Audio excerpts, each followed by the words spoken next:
नमस्कार, आदाब, सत श्री अकाल। आप देख रहे हैं दैनिक रेडियो पर क्राइम रिपोर्ट्स। आज मैं आपको सुनाने जा रहा हूं हीरोइन बनने का ख्वाब देखने वाली कृतिका चौधरी की हत्या की कहानी। दरअसल सपनों की नगरी मुंबई में हर रोज न जाने कितने नौजवान फिल्मी दुनिया की चकाचौंध में अपनी किस्मत आजमाने आते हैं। इन्हीं में से एक थी कृतिका चौधरी। कभी टेलीफोन नेटवर्क कंपनी में काम करने वाली कृतिका हीरोइन बनने मुंबई पहुंची थी। लंबे संघर्ष के बाद उन्हें स्टार प्लस के पॉपुलर शो परिचय में एक छोटी सी भूमिका मिली थी, जिसमें लीड रोल में हीरो थे समीर सोनी जी।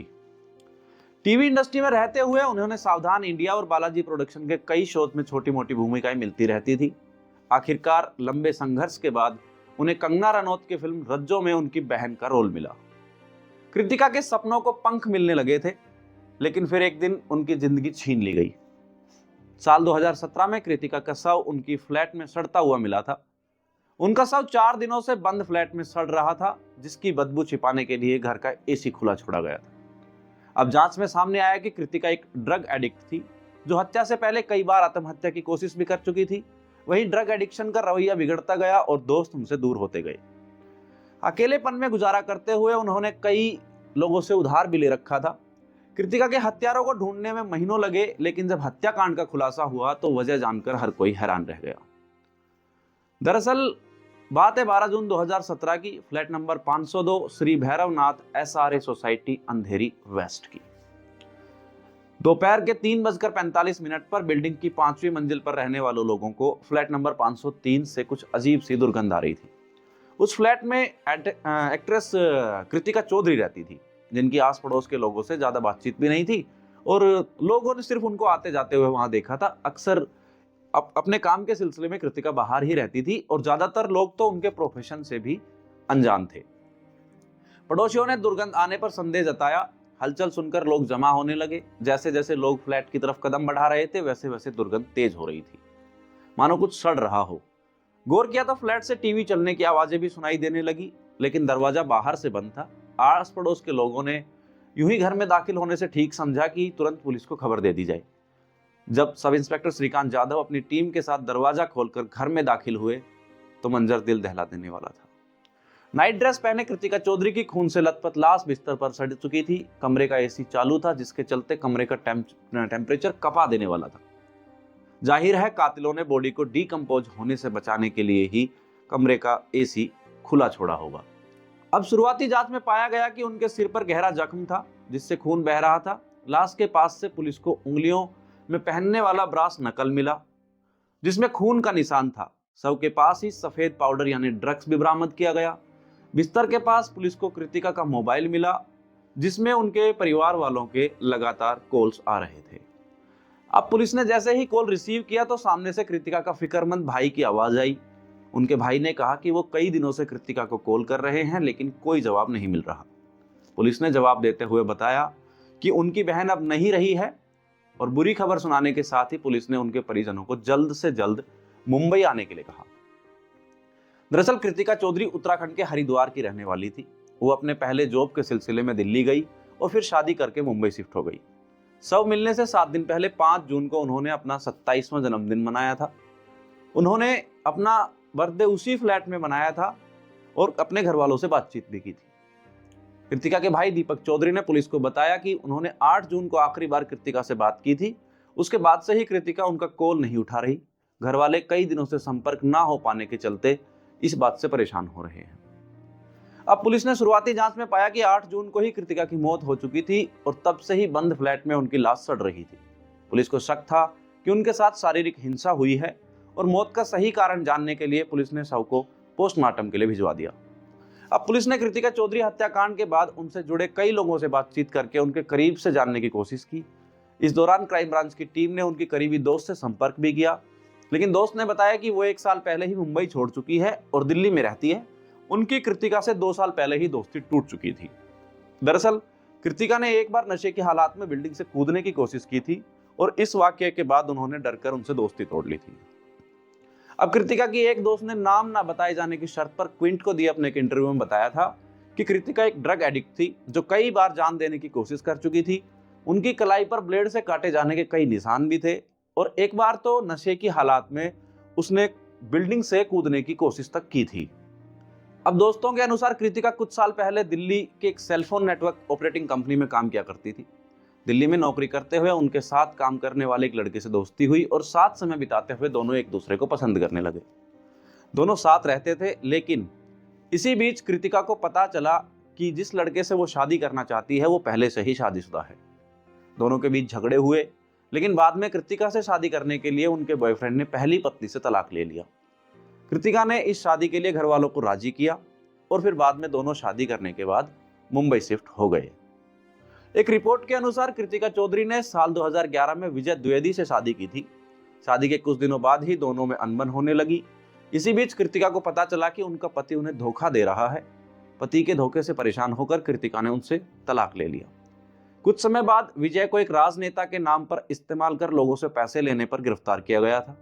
रिपोर्ट्स के अनुसार विजय ने एक्ट्रेस श्वेता तिवारी और गोविंदा जैसे कई सेलिब्रिटीज से भी पैसों की ठगी की थी, जिसके चलते उन्हें गिरफ्तार किया गया था। अब तलाक के बाद कृतिका अंधेरी में अकेले रहने लगी। नौकरी के साथ साथ कृतिका ने मॉडलिंग शुरू की थी। कृतिका के दोस्त ने इंटरव्यू में बताया था कि 2013 में उनकी एक मॉडल कोऑर्डिनेटर के जरिए कृतिका से मुलाकात हुई थी। उन्हें एक प्रोजेक्ट के लिए मॉडल की जरूरत थी, जिसके लिए उन्होंने कृतिका को मॉडलिंग ऑडिशन के लिए बुलाया था। उन्होंने कृतिका को एक प्रोजेक्ट में लिया था, जिसके बाद से ही उन दोनों में दोस्ती बढ़ गई थी। साथ समय बिताते हुए उनके दोस्त को एहसास हुआ कि कृतिका ड्रग एडिक्ट है, जो अक्सर कॉल पर ड्रग्स मंगवाती थी। ड्रग्स लेते हुए कृतिका की हालत बिगड़ती जा रही थी, जिससे उनकी दोस्त फिक्रमंद थी। एक बार कृतिका उनके साथ उनके भाई की शादी में शामिल होने दिल्ली गई थी। इस दौरान उन्होंने कृतिका को समझाया भी था कि उन्हें ड्रग्स छोड़ देना चाहिए। दरअसल कृतिका हर बार समझाने पर मान तो जाती थी, लेकिन बाद में मुकर जाती थी। उनकी दोस्त ने यह भी बताया कि कृतिका की कलाई में कई बड़े ब्लेड मार्क्स हैं, जिसे देखकर साफ था कि उन्होंने कई बार आत्महत्या की कोशिश भी की है। दोस्त ने बताया कि एक बार दिल्ली में थी वो, जब कृतिका की बिल्डिंग के वॉचमैन ने उन्हें कॉल करके बताया कि वो बिल्डिंग की छत की रेलिंग पर खड़ी हुई है और कूदने की धमकी दे रही है। उनकी दोस्त डर गई। वो उस समय शहर से बाहर थी। ऐसे में उन्होंने अपने भाई को कृतिका की बिल्डिंग में भेजा। जब उनका भाई पहुंचा तो देखा कि कृतिका बिल्डिंग की छत पर खड़ी लगातार कूदने की धमकी दे रही है। बिल्डिंग के नीचे भीड़ इकट्ठा हो चुकी थी और पुलिस भी बुलाई जा चुकी थी। उनके दोस्त के भाई ने जद्दोजहद कर कृतिका को छत से उतारा और समझाकर फ्लैट पर ले आया। अब कृतिका के इस रवैये के बाद विवाद इतना बढ़ा कि सोसाइटी के लोगों ने साफ कह दिया कि अब कृतिका को उस बिल्डिंग में रहने की इजाजत नहीं दी जाएगी। नतीजतन कृतिका को घर बदलना पड़ा और अंधेरी का फ्लैट छोड़कर अंबोली स्थित फ्लैट में शिफ्ट हो गई, जहां पर उनकी डेड बॉडी मिली थी। उनकी दोस्त ने यह भी बताया था कि उनका कृतिका के साथ रहना उनके पति और घर वालों को पसंद नहीं था। हालांकि परिवार के खिलाफ जाकर उन्होंने कृतिका से दोस्ती जारी रखी, लेकिन जब कृतिका ने नशे की हालात में आत्महत्या की कोशिश की तो आखिरकार उन्होंने डरकर दोस्ती खत्म कर ली। उसके बाद से ही दोनों संपर्क में नहीं थे। कृतिका की मौत के 4 दिन पहले उनके जन्मदिन पर 4 जून को उनकी दोस्त ने उन्हें मैसेज भी किया था। हालांकि उस मैसेज का उनको कोई रिप्लाई भी नहीं दिया गया था। अब जांच में सामने आया कि मौत से 6 महीने पहले कृतिका के पास उनके पूर्व पति विजय द्विवेदी का कॉल भी आया था। वो कृतिका को साथ रहने के लिए रिश्ते को एक और मौका देना चाहते थे, लेकिन एक्ट्रेस ने इनकार कर दिया था। यही वजह रही कि 23 जून 2017 को विजय द्विवेदी को भी पूछताछ के लिए मुंबई पुलिस ने बुलाया था। अब 12 जून को मिली कृतिका चौधरी की मौत की खबर के बाद उनका भाई और मां शव लेने मुंबई पहुंचे। लाश इतनी सड़ चुकी थी कि परिवार ने अंधेरी स्थित शमशान घाट में ही उनका अंतिम संस्कार कर दिया। जब घर की जांच की गई तो पुलिस को घर से 22,000 रुपए नकद मिले, जो उनके परिजनों को सौंप दिए गए। पोस्टमार्टम की रिपोर्ट के अनुसार कृतिका की मौत सिर पर लगी गहरी चोट की वजह से हुई थी। उनके सिर पर किसी नुकीली चीज से 3 बार वार किया गया था, जिससे उनकी मौत हो गई थी। पुलिस ने लाश के पास से एक ब्रास नकल भी मौजूद किया था, जिससे उन्हें मारा गया था। अब जांच के दौरान पुलिस ने कृतिका की बिल्डिंग के वॉचमैन को पूछताछ के लिए हिरासत में लिया। साथ ही बिल्डिंग में स्थित ग्रोसरी स्टोर से भी पूछताछ की गई। दुकान के मालिक ने पुलिस को बताया कि कृतिका 7 जून की शाम उनकी दुकान पर आई थी। उन्होंने दूध, मट्ठा और एक सिगरेट का पैकेट खरीदा था, लेकिन उसके बाद से वो कभी नहीं दिखी। वहीं एक्ट्रेस के भाई दीपक ने पुलिस को बताया कि कृतिका के घर में उनकी गोल्ड ज्वेलरी और कुछ कीमती सामान भी गायब है। दरअसल कृतिका का फ्लैट खंगालने पर पुलिस को एक लड़के की शर्ट मिली, जिसमें कृतिका के खून के दाग थे। शर्ट के जरिए पुलिस ने हत्यारे तक पहुंचने की कोशिश शुरू की। शर्ट के जरिए डीएनए ट्रेस किया गया और साथ ही शर्ट के मालिक तक पहुंचने के लिए पुलिस ने कई रिटेलर्स से भी पूछताछ की। फ्लैट के बाद बिल्डिंग में लगे सीसीटीवी के जरिए 2 अज्ञात लोगों का प्राइम सस्पेक्ट बनाया गया, जो बिल्डिंग से निकलते हुए दिखाई दिए थे। सीसीटीवी फुटेज इस केस के लिए अहम कड़ी साबित हुई और पुलिस ने दोनों अज्ञात युवकों की तलाश शुरू कर दी। साथ ही मुखबिरों की मदद से पुलिस ने सीसीटीवी फुटेज में दिखे 2 लोगों को पनवेल से गिरफ्तार किया। उनकी पहचान शकील नजीम और वासुदास के रूप में हुई। जांच में सामने आया कि नसीम खान नाला सुपारा में रहते थे और वासुदास गोवंडी में रहते थे। जब उन्हें पता चला कि पुलिस उनकी तलाश में है तो पहले दोनों मालवानी में छिप गए और जब पुलिस मालवानी तक पहुंच गई तो दोनों पनवेल चले गए। अब पकड़े गए दोनों आरोपियों से पुलिस ने जब पूछताछ की तो उन्होंने कृतिका चौधरी की हत्या का जुर्म कबूल कर लिया। शकील खान एक ड्रग्स डीलर था जिसने कई बार कृतिका चौधरी को ड्रग्स सप्लाई किया था। उसने 1 साल पहले कृतिका को ड्रग्स बेची थी जिसके 6,000 रुपए अभी तक कृतिका के ऊपर बकाया थे और कृतिका लंबे समय से उसे पैसे देने की बात टाल रही थी और कई बार तो पैसे देने से साफ इनकार भी कर चुकी थी। शकील को कुछ महीनों बाद ही ड्रग पैडलिंग और कार चोरी करने के आरोप में गिरफ्तार किया गया था, लेकिन जेल से निकलने के बाद शकील को पैसों की जरूरत पड़ी। अब उसने कृतिका के पास ना तो उसका मोबाइल नंबर था ना पता। ऐसे में उसने कुछ जानकारों की मदद से कृतिका का अंबोली स्थित फ्लैट ढूंढ लिया। जब वो पहली बार पैसे मांगने गया तो कृतिका ने उसे कुछ दिन के बाद आने को कहा। वो दोबारा पहुंचा तो कृतिका ने टाल मटोल कर दी। लगातार पैसे देने में आनाकानी कर रही कृतिका के रवैये से नसीम खान गुस्से से भर गया था। अब 8 जून को नसीम ने ठान लिया कि वो कृतिका से पैसे लेकर ही रहेगा। उसने अपने दोस्त वासुदास को कॉल करके कहा कि वो कृतिका से मामला खत्म करने जा रहा है और उसे उसके साथ चलना होगा। दोनों शाम को कृतिका के घर पहुंचे। घर पहुंचकर नसीम ने पैसे मांगे तो कृतिका ने फिर टाल दिया। तीनों की लंबी बातचीत चलती रही, जिसके बाद उन्होंने घर पर ही खाना खाया और खाने के बाद तीनों की ये बातचीत बहस में तब्दील हो गई। बहस के दौरान नसीम खान ने अपने हाथ में पहने हुए ब्रास नकल से कृतिका के सिर पर हमला कर दिया। पहले हमले में ही उनके सिर पर खून बहने लगा, लेकिन नसीम तब भी नहीं रुका और उसने लगातार 3 बार कृतिका के सिर पर हमला किया, जिससे कि उसकी मौत हो गई। अब पुलिस के अनुसार नसीम खान ने कृतिका के घर जाने से पहले ही उनकी हत्या की साजिश रच ली थी। उसने अपने दोस्त को साथ चलने के लिए यह कहकर मनाया था कि वो कुछ पैसे लेने जा रहा है और साथ चलने पर उसे भी पैसे मिल सकते हैं। वो अपने साथ 2 ब्रास नकल और कुछ कपड़े भी लेकर गया था।